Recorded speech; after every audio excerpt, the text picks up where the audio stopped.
Hello, what's up Jackie? Sekarang kami sudah bersama dengan Chevrolet Captiva Diesel facelift tahun 2011. Dan mobil ini menurut gue tuh cukup revolusioner pada zamannya, karena pada waktu itu kalau kalian pengen sebuah SUV 7-seater yang diesel, pasti kan pilihannya tuh kan mobil ini atau mobil ini gitu kan, rata-rata yang memang ladder frame gitu.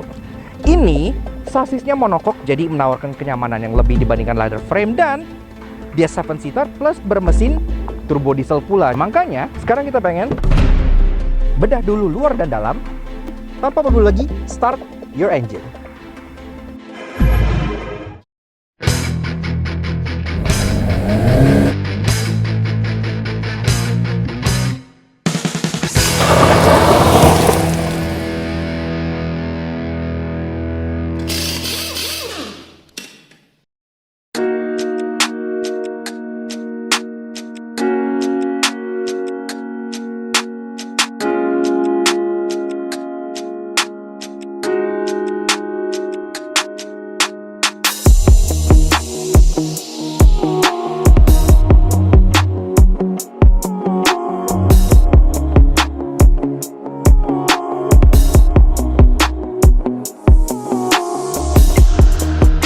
Nah, jadi sebelum kita masuk untuk bahas eksterior dan interior secara mendetail, kita pengen coba dulu rasa berkendaranya. Apa sih sensasi SUV diesel monokok ini? Yuk test drive aja, let's go! Nah, jadi sebenarnya Camry Darkness tuh nggak mengherankan bagi orang-orang yang dulu suka banget sama si Captiva ini, karena memang proposisinya tuh cukup menarik ya, karena selain dia mesinnya diesel, sasisnya monokok, 7-seater, jadi dia kayak all-round complete package gitu. Tapi tentunya kita bahas dulu dari driving impression, mulai dari 3 hal positifnya ya. Yang pertamanya adalah sasis monokok itu sendiri, artinya menawarkan car-like ride dan car-like handling yang benar-benar kerasa seperti mobil, nggak kayak SUV yang kayak truk gitu ya, kalau ladder frame. Terasa sangat stable gitu, dan secara bantingan dia pun nyamannya benar-benar kayak sedan gitu ya. Jadi itu adalah kelebihan tersendiri dari si Captiva ini. Yang kedua adalah mengenai space, karena walaupun bodinya sendiri nggak tinggi kayak mobil ladder frame, tapi dia panjang. Jadi memang ke belakang pas kalian coba mobil ini, itu terasa spacious. Kemudian yang ketiga adalah irit dan kehalusan dari mesin dieselnya ini. Jadi benar-benar mesinnya tuh memang dia salah satu pelopor Euro 4. Mesinnya sendiri terasa sangat halus dan masih halus sampai sekarang. Dan iritnya itu memang lumayan terasa, bisa mencapai 1:11 gitu ya.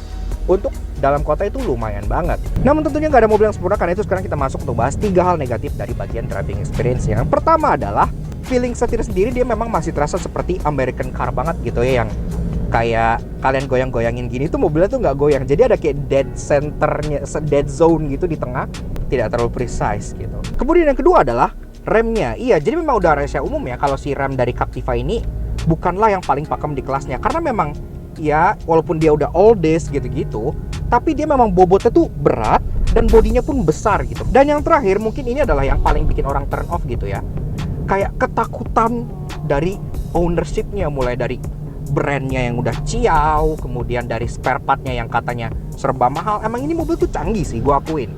Dia canggih gitu. Ada auto leveling suspension, segala macam. Dia salah satu yang pertama di kelasnya pakai electric parking brake.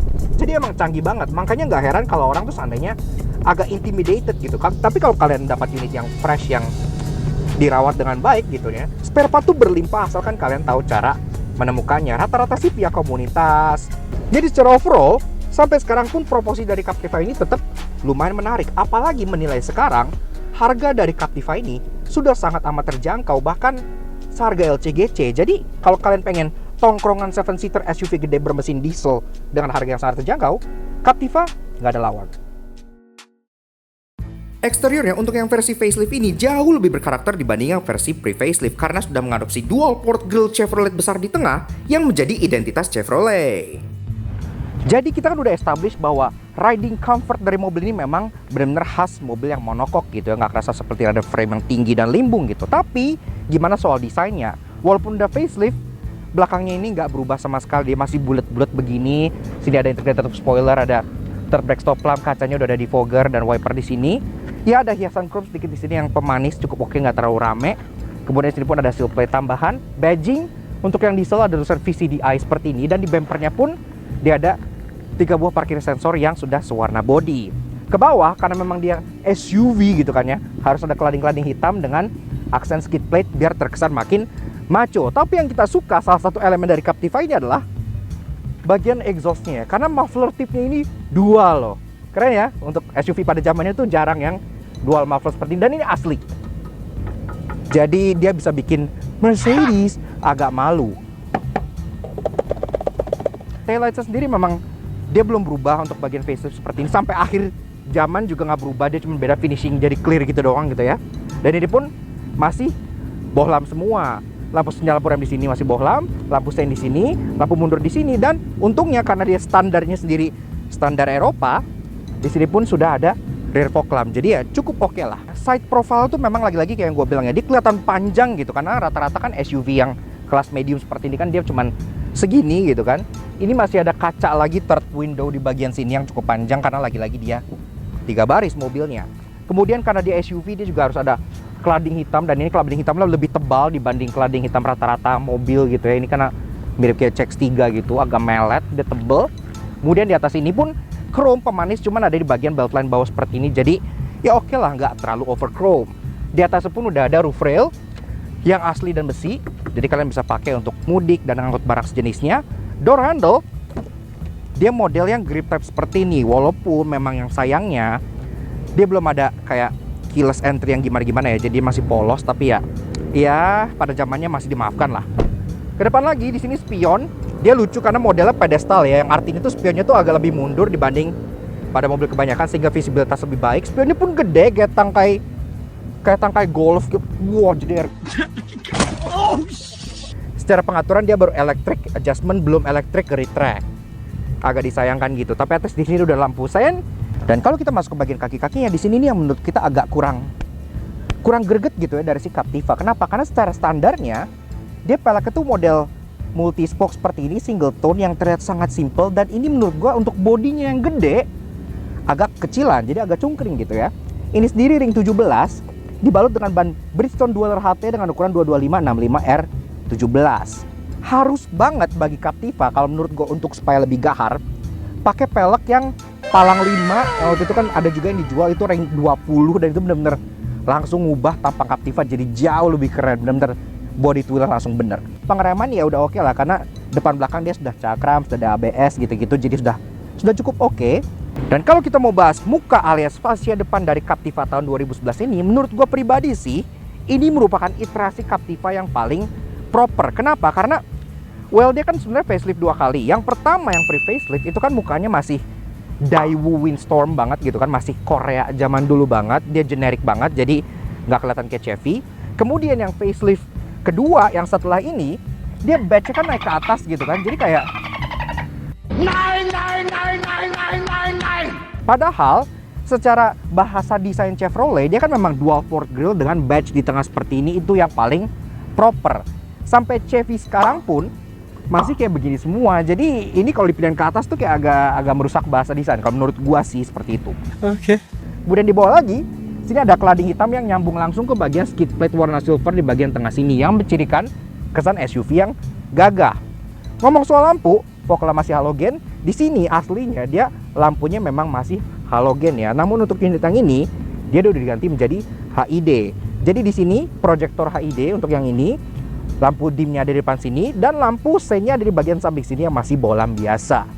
Kurang lebih seperti itu. Jadi secara overall ini merupakan iterasi Captiva yang paling proper menurut gua, karena ya desainnya ya paling sesuai dengan bahasa desain Chevrolet yang masih dipakai sampai sekarang. Interior walaupun secara desain terkesan lumayan sederhana, ya ala-ala mobil SUV Amerika gitu, namun secara fitur, ia tergolong salah satu yang paling advance di masanya. Pas kalian buka, pintunya pun terasa memang sedikit lebih berat ya dibanding dengan kompetitornya yang dari Jepang gitu. Nah, iya. Jadi Benito Jogis terasa duduk di Chevrolet Captiva tahun 2011 alias yang facelift pertama gitu ya. Seperti biasa, kenalan dulu dengan kuncinya. Kuncinya sendiri seperti ini. Jadi dia model flip key gitu ya, ada logo Chevrolet di sini, dia tinggal pencet twing keluar gitu. Untuk lock, unlock, dan untuk buka bagasinya. Kurang lebih seperti itu, simple.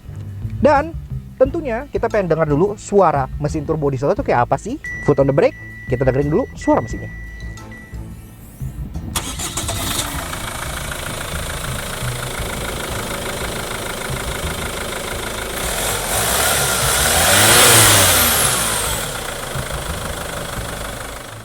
Nah untuk Junkies, untuk urusan berpacu inilah yang menjadi salah satu daya jual terbesar dari Captiva Diesel karena mesinnya sendiri turbo diesel VCDI DOHC inline 4 berkapasitas 2000 cc. Tenaganya 161 HP dengan torsi 360 Nm, ia salah satu torsi terbesar pada masanya. Yang di-mate ke transmisi 6-speed automatic, salah satu yang tercanggih juga pada masanya berpenggerak roda depan. 0-100 jatah dalam waktu kurang lebih sekitar 10,5 detik. Jadi untuk ukuran bodi yang segini, itu impresif dan jauh lebih kencang dibanding teman-temannya yang leather frame.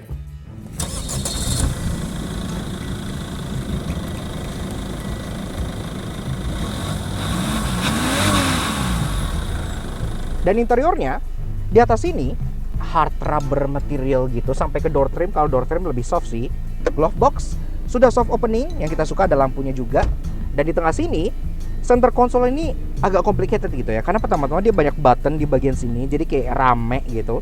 Ya walaupun display di sini masih kalkulator gitu, tapi secara informasi sudah cukup lengkap karena dari AC, dari head unit beberapa juga ke sini gitu ya. Kalau kita cycle MID-nya di sini ada average consumption per 100 kilo, ada range, ada kemudian average driving speed, ada elapsed time driving, dan plus di sini pun sudah ada kompas. Jadi nggak lupa bahwa mobil ini SUV, jadi masih ada adventure-nya gitu ya. Ke bawahnya lagi di sini ada tombol hazard dan untuk nyalain rear AC, dan di sini ada jam yang sebenarnya dalamnya tuh kayak jam mobil kuno gitu, tapi lucu karena dia tuh kayak dalam banget gitu, jadi kayak kesannya tuh kayak futuristik. Head unit yang sudah 3D surround sound, udah bisa CD, Bluetooth, MP3, aux in di sini juga udah bisa, jadi udah cukup lengkap lah pada masanya. Ke bawah dari climate controlnya di sini ada 12 volt socket dan masuk ke bagian transmissionnya yang memang dia masih torque converter otomatis, tapi ada manual mode-nya di sini ya. Kalau kalian pengen naik dan turunin gigi secara sendiri itu bisa. Kemudian sini ada tombol eco untuk nyalain eco on, dan ke belakang lagi di sini ada electric parking brake. Dan seperti yang gue bilang tadi pas di luar, ini salah satu mobil yang pertama di kelasnya yang menggunakan electric parking brake, jadi ya udah cukup oke lah. Ke belakang lagi ada dua buah cup holder dan ada tempat penyimpanan lagi, dan ada armrest di sini yang sudah kulit, jadi enak kalau kalian pengen sandarin tangan. Yang dalamnya ada glove box yang cukup dalam juga.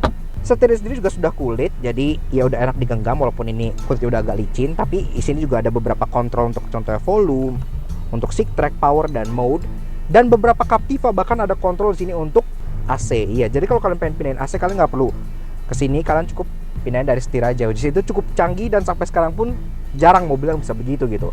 Setirnya secara pengaturan dia bisa tilt tapi belum bisa teleskopik. Namun ya udah cukup normal lah. Di bagian speedometernya juga masih cukup normal. Jadi kayak ya ada dial untuk rev counter di kiri, speedometer di kanan, di tengah ada fuel gauge dan temperature, dan ada odometer dari gear indikator di bawah. Karena sisanya MID kayak gue bilang di oper ke tengah sini semua. Joknya dia masih fabric seperti ini, dan yang kita suka ini tuh unitnya dia masih original fabric seperti ini ya. Jadi nggak dikukulitanin sama orangnya gitu, which is good karena kita suka yang seperti ini tuh original. Nice. Recline, udah bisa slide sini, dan sudah ada height adjuster model pompa yang ada di bagian samping sini gitu. Dan di pintunya pun ada tempat buat menyimpan kayak minuman gitu ya, bottle holder satu di bagian situ. Kalau memang cup holder 2 di tengah sini masih belum cukup buat kalian. Masuk ke belakang dibuat cukup mudah karena pintunya terbuka hampir 90 derajat, jadi aksesnya pun terasa cukup mudah gitu ya. Dan kalau kita masuk, oke. Ya, jadi Mr. Jigis terasa duduk di baris kedua dari si Chevrolet Captiva tahun 2011. Dan di sini, well, secara ruangan menurut gua bentuk bodinya yang panjang itu emang nggak bohong ya, karena ini udah di set ke posisi menurut gua tunggu 170 cm, dan di sini gua masih tersisa kurang lebih 8 jarian, which is ya not bad lah, lumayan gitu. Untuk headroom di sini masih ada sekitar 5, 6, 7 jarian lah. Jadi lagi-lagi bodinya yang tidak sloping pun terasa sangat leluasa di bagian sini. Dan di tengah sini, ya kalau kita pengen bawa orang gitu, walaupun ada beberapa varian Captiva yang all wheel drive, tapi ini mobilnya tuh nggak ada hampir sama sekali di tengah sini. Jadi floornya tuh bener completely flat. Jadi orang duduk di tengah pun sama nyamannya dengan orang duduk di bagian samping gitu ya, nggak ada bedanya, nggak terasa kayak di setrap. Bagus lah. Jadi buat 3 orang pun cukup nyaman. Headrest pun ada 3, jadi orang tengah pun tetap dapat headrest yang seperti ini. Tapi kalau kalian cuma bawa 2 orang, di sini ada armrest yang bisa kalian turunin, lengkap dengan 2 buah cup holder buat kalian taruh tangan dan lebih nyantai. Dan tentunya sebagai mobil yang 3 baris, di sini pun kalian mendapat fleksibilitas untuk nge-recline kursi baris keduanya dari bagian sini. Dan ini kalau kalian recline habis, itu mobilnya tuh cukup santai loh. Nah, ini bagian recline habis seperti ini. Duduknya tuh bener-bener recline banget. Recline-nya mirip seperti yang kalian temukan di Toyota Harrier gitu ya. Jadi memang cukup rebah, dan gue yakin sih jalan jauh di sini bakal nyaman banget, sama sekali nggak ada komplain gitu. Di sini ada 12 volt socket, kalau kalian pengen ngecas gitu-gitu bisa dilakukan, ditempel di sini, walaupun memang nggak bisa langsung, harus pakai adaptor. Dan di bagian sini ada ISOFIX tethering point kalau kalian pengen bawa kursi child seat gitu ya, karena memang mobil ini kan family oriented. Namun tentunya moment of truth, ini kan mobil di market Chevrolet sebagai sebuah 7-seater. Jadi salah satu daya yang dijual juga ya, karena kan pada zamannya CR-V, X-Trail gitu-gitu semuanya 5-seater. Jadi kalau pengen 7-seater diesel ya mobilnya ini, cuman ini gitu. Nah, oke, kita coba dulu masuk ke belakang. Kayak gimana rasanya ya. Nah, ini joknya juga bisa ditampil seperti ini, yang bikin masuknya lebih lega gitu ya.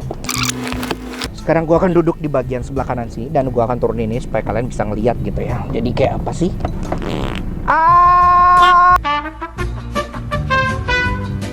Nah, sekarang gue duduk di bagian kanan dan kita pengen lihat ya, seperti apa sih kelegaan di baris ketiganya. Oke, ini posisi default joknya yang gak terlalu tegak dan gak terlalu recline. Gue recline sedikit seperti ini. Dan ya, memang kalau duduk di belakang sini seperti layaknya SUV 3 row kebanyakan, ini lebih cocok buat anak-anak gitu ya, karena memang di sini kaki gue nyisa 1 jari gitu. Tapi at least headroom, karena dia nggak sloping, masih tersisa kurang lebih 4 jarian. Jadi headroomnya terasa sangat impresif untuk baris ketiga. Headrest yang bisa kalian naikin seperti ini. Plus di belakang sini yang kita suka, di Indonesia kan panas, dia masih ada AC ya. Jadi AC ini sangat berguna untuk bagian row ketiga, karena ini bikin vibe di belakang sini tuh jadi jauh lebih adem dan jauh lebih relaxing gitu. Dan masuk ngomongin bagasinya, memang dia pembukanya di sini dia masih mechanical ya, belum elektrik gitu. Di sini pun ada yang interesting, tapi ntar kita jelasin di bagian interestingnya. Nah, inilah bagasi dari Captiva kalau dia lagi dalam keadaan 7-seater mode ya. Jadi di sini ya sebenarnya masih ada ruangan sih kalau kalian pengen taruh golf bag atau gym bag gitu yang kecil-kecil gitu, di sini masih bisa. Tapi kalau kalian pengen masukin koper, memang nggak muat. Terus gimana? Ini harus diturunin. Caranya ini cukup simple. Di bagian belakang sini ada tuas, kalian turunin aja seperti ini. Langsung bikin bagasi yang gede banget, lebih gede dari semua kompetitornya. CR-V, X-Trail gitu-gitu lewat semua sama ini kalau ini dalam keadaan berbaring. Di sini pun dapat karpet lagi, dan kalau kalian pengen ngecek di bawah sini pun masih ada teeny tiny storage space buat naruh dongkrak, buat naruh toolkit gitu-gitu sih masih bisa, dan masih buat taruh sepatu gitu-gitu di sini masih bisa lah, jadi tersembunyi. Walaupun Captiva ini tergolong sangat revolusioner pada masanya, namun tidak ada mobil yang bebas dari dosa otomotif. Karena itu inilah 3 no yang kami temukan di Chevrolet Captiva. Headrest ini mungkin kalian kan mikirnya kayak, oh ya dinaikin abis dipakai orang tinggi kayak Alex atau gimana gitu kan. Padahal ini enggak, jadi ini udah posisi terturun. Ya begini bentuknya, ada batangnya gitu kan. Padahal di sini tuh kayak bentuknya kan kayak ada coakannya, kayak bisa flush ke sini gitu. Jadi kenapa nggak bisa turun lagi gitu kan? Bisa naik tapi turunnya mentok cuman segini doang. Kalau kalian lihat bagian sini, ini kan ada dimmer untuk iluminasi bagian interior ya. Ini kalau kalian lihat nih, sekarang ini paling terang. Kalau gue puter, menggelap gitu kan. Ini terang lagi, Nah tapi kalau kalian pengen posisi yang agak gelap gitu, ini kalian puter, toet. Nah maka pushnya itu ikutan keputar balik gitu ya. Jadi untuk orang OCD ini akan sangat annoying sekali. Chevy itu kayak sempat nggak belajar dari kesalahan mereka gitu ya. Karena di varian pre-facelift yang pertama, di sini kan ada fake air vent, dan itu sempat jadi cemoohan orang gitu ya. Kayak buat apa sih palsu-palsuan gitu kan, posi gitu. Nah ini di varian facelift bukannya dihilangin, mereka cuman ganti bentuknya aja, yang tadinya ngebulet sekarang jadi tajam gini gitu ya. Ini tetap fake dan tetap nggak bolong dan tetap useless as fuck. Namun tenang, karena mobil ini gak akan selaku itu dengan brand non-mainstream seperti ini kalau nggak ada yang menarik. Karena itu inilah 3 interesting yang kami temukan di Chevrolet Captiva. Seperti sesepuhnya yaitu Chevy Blazer, ini juga kaca belakangnya itu bisa dibuka layaknya SUV adventure gitu ya. Bukannya lewat bagian driver side, ada tombol elektrik di sini. Nah kalau kalian pencet, ini sudah siap untuk dibuka dan tinggal di, nah seperti itu saja, dan ini pun sudah hidrolik juga ya. Bagi orang yang pengen naik ke baris ketiga atau orang-orang yang mungkin paling nggak disukai oleh pemiliknya karena baris ketiga yang paling nggak nyaman, at least masih ada sesuatu yang bisa membantu mereka untuk naik, yaitu di bagian sini nih. Nah, jadi di sini tuh ada coakan gitu ya, kayak semacam grab point gitu. Jadi kalau kalian pengen naik, kalian bisa pegang sini, satunya mungkin pegang sini gitu ya. Kalian bisa naiknya tuh jauh lebih gampang gitu. Kalian tahu kan kalau Chevrolet modern tuh suka ada tempat storage yang tersembunyi di sini gitu, kayak Orlando gitu kan. Kalau kalian buka di sini, dalamnya tuh ada hidden storage. Di sini juga ada. Jadi itu kayak sepuhnya gitu ya. Nah, di tengah sini ini kan kelihatan kayak oke, cup holder 2 ada penyimpanan di sini.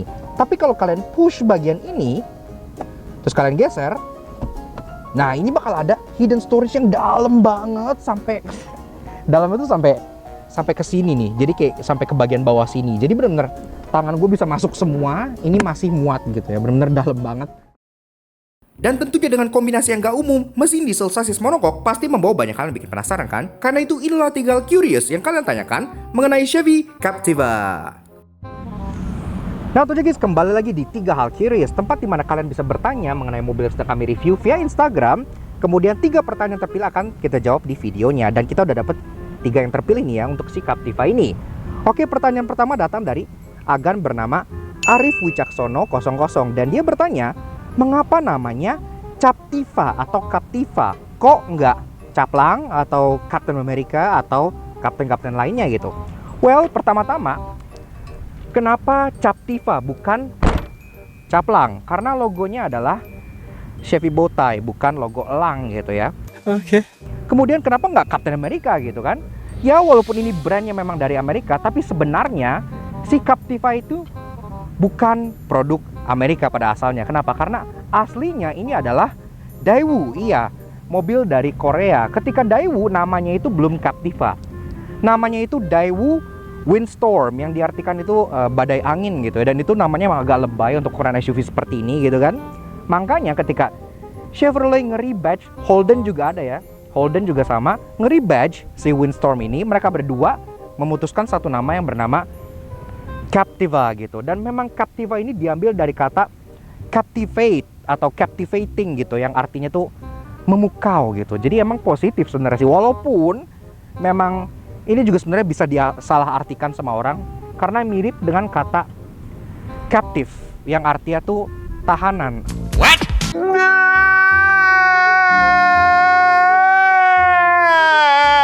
Nah, sekarang lanjut ke pertanyaan kedua yang datang dari agen bernama Michael_Manalu08. Dan dia bertanya, ini mesinnya kan diesel canggih, apakah mesinnya bisa minum Solbus atau solar busuk dan apa pengaruhnya? Well, jawaban simpelnya sih, memang ini mesin yang lumayan canggih pada zamannya. Bahkan Captiva ini menjadi salah satu mobil pelopor Euro 4 di Indonesia gitu ya untuk SUV. Makanya kalau ada yang ngeluh kayak rewel atas jenisnya, ya iya, karena misalnya biasa mereka pakai Fortuner atau Pajero, mereka pakai Captiva diisi Solbus, mesinnya ya pasti akan kayak gitu. Walaupun memang di komunitasnya beberapa ada yang ngomong katanya dia bisa minum solar busuk asalkan kalian ganti oli mobilnya setiap minimal 3.000 sampai 5.000 kilo sekali. Plus filter solarnya diganti 4 sampai maksimal 6 bulan sekali. Jadi kalian harus sering ganti oli dan ganti filter solar kalau pengen pakai BBM yang sekelas itu gitu. Dan itu pun tetap masih banyak yang gentong gitu ya. Jadi makanya kalau mau main aman mendingan gak usah. Tapi kalau emang ngeyel dan masih pengen, ya resikonya tanggung sendiri. Kalau enggak, karena bisa akan sering mampir ke bengkelnya Ki Gentong Pamungkas.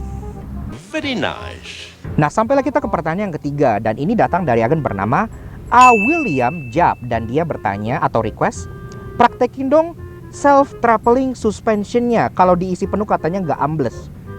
Self-traveling suspension.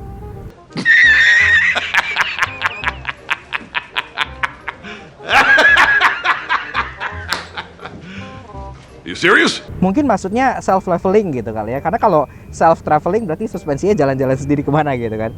Self-leveling suspensionnya. Oke, kalau kalian lihat, memang suspensi belakang dari Captiva ini tuh jauh lebih besar modulnya ya dibandingkan dengan mobil-mobil pada umumnya. Ini sekarang kita coba untuk minta tolong teman-teman kami dari berkendara yang memang badannya kan gede-gede tuh ya. Mereka duduk di bagasi, pas mereka duduk, memang iya ini pasti akan turun gitu kan, secara otomatis turun gitu. Namun kita nggak bisa tanda kutip praktekin karena self leveling ini baru akan aktif gitu pas mobilnya tuh jalan. Jadi pas kalian taruh beban itu pasti akan ambles dulu. Nah pas jalan baru dia pelan-pelan akan naik sendiri lagi mobilnya, sehingga jalannya tuh nggak akan dongak begitu. Nah ini pun pas kalian lihat rolling ini orangnya tetap ada di bagian baris ketiga, dan kelihatan kan mobilnya ya balik lagi gitu, nggak ambles, nggak yang dongak gitu kan. Jadi memang self leveling ini masih bekerja, dan self leveling ini baru bekerja pada saat mobilnya itu berjalan gitu. Jadi ya kita nggak bisa praktekin yang langsung kelihatan gitu ya, karena kita nggak punya camera car yang buat action movie gitu. Tapi ya intinya sih iya bisa. Yaks, oke. Jadi begitu guys, sedikit fun review kita mengenai si Chevrolet Captiva tahun 2011 bermesin diesel yang versi facelift. Konfigurasi seperti ini cukup unik gitu ya, karena dia nggak punya saingan. 7-seater, kemudian monocoque, dan dia turbo diesel. Jadi memang nggak heran banyak orang yang demen sama si Captiva ini. Dan kita juga pengen kasih special thank you dan shout out ke Mas Reza dari Elite Motor yang telah menjaman kita Captiva ini untuk kita ulas. Kalau kalian pengen lihat koleksi dari Elite Motor, atau pengen tanya atau pengen test drive mengenai mobil ini, by the way, Captiva ini dilepas untuk harga kreditnya 130 juta dan harga cashnya di 140 juta rupiah, semua nego tentunya. Bisa langsung kontak ke Elite Motor yang kontaknya tuh ada di sini. Seperti itu. Dan tentunya thank you banget bagi kalian semua udah nonton. Kalau kalian suka dengan karya kami, kenapa nggak kalian support kami dengan cara subscribe ke YouTube channel kami di Laknat Soto Jangki. Kepoin juga sosial media kami. Untuk Instagram kami ada di Laknat_J di sebelah sini, untuk kalian bisa tahu update-update yang kami lakukan pada saat review. Dan tentunya kalian juga bisa partisipasi di 3 hal curious yang kedepannya kami selalu lakukan untuk fun review seperti ini. Yap, kurang lebih sekian aja untuk si Chevrolet Captiva Diesel tahun 2011 ini. We'll see you guys again in the next video. Ride safe and Godspeed.